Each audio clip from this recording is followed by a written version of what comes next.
Media మిత్రులందరికీ ఓకేనా media మిత్రులందరికీ కూడా నమస్కారం. చూశారు కదా, ఒక కేసు బాధితుల తరపున ఒక కేసుని ఫైల్ చేయడానికి వెళ్తున్నప్పుడు నా పైన జరుగుతున్నటువంటి చర్యలు కూడా తెలంగాణ రాష్ట్రం అంతా చూస్తున్నారు. సో దయచేసి ఇదంతా ఏంటంటే నన్ను థ్రెట్ చేసి 30 మంది పోలీసులు చుట్టూ ఉండి ఏయ్ అని అంటే ఏకవచనంతో ఒక కోర్టు ఆఫీసర్ అయిన నన్ను ఇట్లా కోర్టు ఆఫీసర్ అయినటువంటి నన్ను ఇట్లా మాట్లాడడం ఎంతవరకు సమంజసం? అదేవిధంగా ఎవరైతే అక్యూజ్డ్ ఉన్నారో ఇప్పుడు ఈ మంగ్లీ కోట్ల స్కామ్లో ఉన్నటువంటి మంగ్లీ అండ్ కో ఎవరైతే ఉన్నారో వాళ్ళందరికీ రాజనాంచనాలతోనేమో స్వాగతం పలకడం, మాకేమో ఇట్లా ఈ విధంగా ప్రవర్తించడం, ఇది నిజంగా కోర్టు వ్యవస్థనే అవమానపరిచినట్టు, న్యాయవాదులందరినీ కూడా అవమానపరిచినట్టు. ఒకవేళ వాళ్ళు బ్రీత్ అనలైజర్ టెస్ట్ చేశారు, పాజిటివ్ వచ్చిందా? రాలేదు. 30% దాటితే ఏదో వచ్చినట్లు.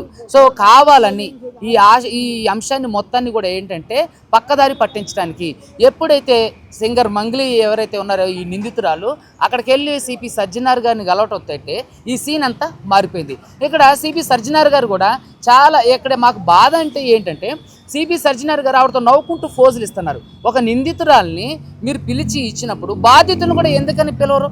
అదేవిధంగా అసలు ఒక నిందితురాలు ఇన్ని కోట్ల స్కామ్లు ఎదుర్కొని ప్రజలందరితో మద్దతు కూడగట్టుకొని పాపం బాధితులందరూ రోడ్ల మీదకి వచ్చి న్యాయం చేయమని అభ్యర్థిస్తుంటే ఒక నిందితురాలతో ఫోటో దిగుతారా? ఇది ఎంతవరకు సమంజసం? ఈవిడ ఏంటంటే విక్టిమ్ కార్డు ప్లే చేయడానికి ప్రయత్నం చేస్తుంది. ఎవరైతే ఉన్నారో అంటే అక్యూజ్డ్గా ఈవిడ ఎక్కడ కూడా పోర్ట్రే కాకోకుండా నేను ఏ తప్పు చేయలేదు, ఇదంతా అవాస్తవం, ఇదంతా నా మీద కావాలని చేస్తున్నారని చెప్పి అంటే మీడియా దృష్టిని తెలుగు రాష్ట్రాల్లో ఉన్న అంటే ప్రజల దృష్టిని మరల్చడానికి చేస్తున్నటువంటి ఒక మభ్యపరమైనటువంటి చర్య. దయచేసి పోలీస్ వ్యవస్థ కూడా వాళ్ళకి సహకరిస్తుంది. బాధితులందరికీ కూడా న్యాయం జరగాలి, దీని మీద ఫెయిర్ ఎంక్వైరీ జరగాలి. ఎవరైతే నా మీద బ్రీత్ అనలైజర్తో టెస్ట్ చేశారో ఆయన్ని ఖచ్చితంగా చట్టపరంగా శిక్షించాలి. అదేవిధంగా ఈరోజు బార్ అసోసియేషన్కి, తెలంగాణ రాష్ట్ర బార్ అసోసియేషన్కి రిప్రజెంటేషన్ ఇవ్వడం జరిగింది.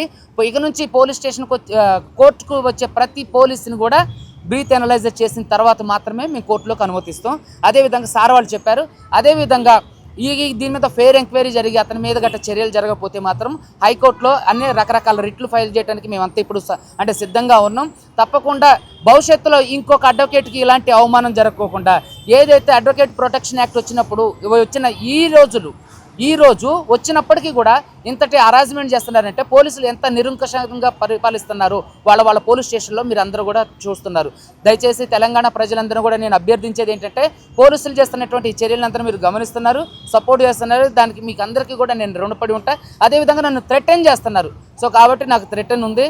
నాకు ఏదన్నా అయితే మంగ్లీ అండ్ పోలీసులదే బాధ్యత. ఇంకొక విషయం ఏంటంటే ఇప్పుడు ఏదైతే ఈ సినారియో అంతా జరుగుతుందో దీంట్లో బాధితులకు దయచేసి న్యాయం చేయండి. నా మీద ఏవైతే తప్పుడు ఆరోపణలు చేస్తుందో ఇప్పటి వరకు ఒక్క ఎవిడెన్స్ కూడా ఆవిడ ఇవ్వకపోవటం చాలా హాస్యాస్పదం. పోలీసులు కూడా అంటున్నారు ఇప్పటి వరకు ఒక్క ఎవిడెన్స్ కూడా ఇవ్వలేదు. అన్ని అలిగేషన్స్ చేస్తారు. నేను అన్ని వివరాలు చెప్తున్నా, అన్ని ఆధారాలు ఇస్తున్నా, బాధితులను తీసుకొచ్చి మాట్లాడిస్తున్నా, తప్పు చేస్తున్నా. మంగ్లీ వచ్చి ఏదో ఒక స్టేట్మెంట్ ఇచ్చి వెళ్ళిపోతుంది. చెప్పు నీ దగ్గర ఉన్న ఆధారాలు ఏంటో చూపించమ్మా. ఈరోజు ఆమె బంజారా బిడ్డ అయ్యి ఇంకొక బంజారా బిడ్డను లాగుతుంది. నాకు ఎవరో అంటే క్రష్ అని, నేను బిగ్ బాస్కి వెళ్ళాలని ఫేమ్ కోసం చేస్తానని. ఈరోజు సుబ్బు అనే ఆయన సడన్గా రాలేదు. గత 9 సంవత్సరాల నా ఎక్స్పీరియన్స్లో నేను ఎన్నో సామాజిక అంశాల మీద కొట్లాడా, ఎన్నో కేసులు ఫైల్ చేశా. నాకు పేదల అడ్వకేట్ అని పేరుందండి. నేను ఎన్నో కేసులు చేశా. ఇప్పటికీ కూడా మీరు కొట్టుకుంటే చాలా ఆర్టికల్స్ ఉంటాయి నా పేరు మీద చాలా మ్యాగజైన్స్ ఉంటాయి. నేను ఎన్నో సోషల్ కాస్ట్ మీద ఫైట్ చేస్తుంటా, కాజ్ మీద. సో ఇలాంటివన్నీ కూడా నేను ఎప్పుడు కూడా ఫేమ్ కోసం ప్రాకులాడిన వ్యక్తిని కాదు. ఈ కేసుని డైవర్ట్ చేయడానికి చేస్తున్నటువంటి అనాగరికమైన చర్య. దయచేసి ఇవన్నీ కూడా ఎవరు నమ్మొద్దు. అది బాధితులకు న్యాయం చేయటం కోసం దిగితేనే కదా ఇవన్నీ ఎదుర్కొంటున్నా నేను. సో బాధితులకు న్యాయం చేసే సమయంలోనే ఇదన్నీ చేస్తుంది. సో కాబట్టి విక్టిమ్ కార్డ్ ప్లే చేయడానికి చేస్తుంది. కాబట్టి దయచేసి మీరు ఎవరు కూడా ఏమండి అవన్నీ కూడా బిగ్ బాస్ లో వెళ్తాడు. 150 కోట్ల బయటకు వచ్చింది కాబట్టి ఆల్రెడీ ఇప్పుడు కాదండి, నేను 2 సంవత్సరాల క్రితమే బిగ్ బాస్ ఇంటర్వ్యూకి వెళ్ళా. సో కాబట్టి ఇదంతా ఏంటి అని అంటే ఎందుకు తీస్తున్నావా వీడియో, ఎందుకు తీస్తున్నారు? హలో ఎందుకు అంటున్నా డిపార్ట్మెంటా? మేము కోర్టు ఆఫీసర్లం అయ్యా. ఏం చెప్తున్నావు అయితే?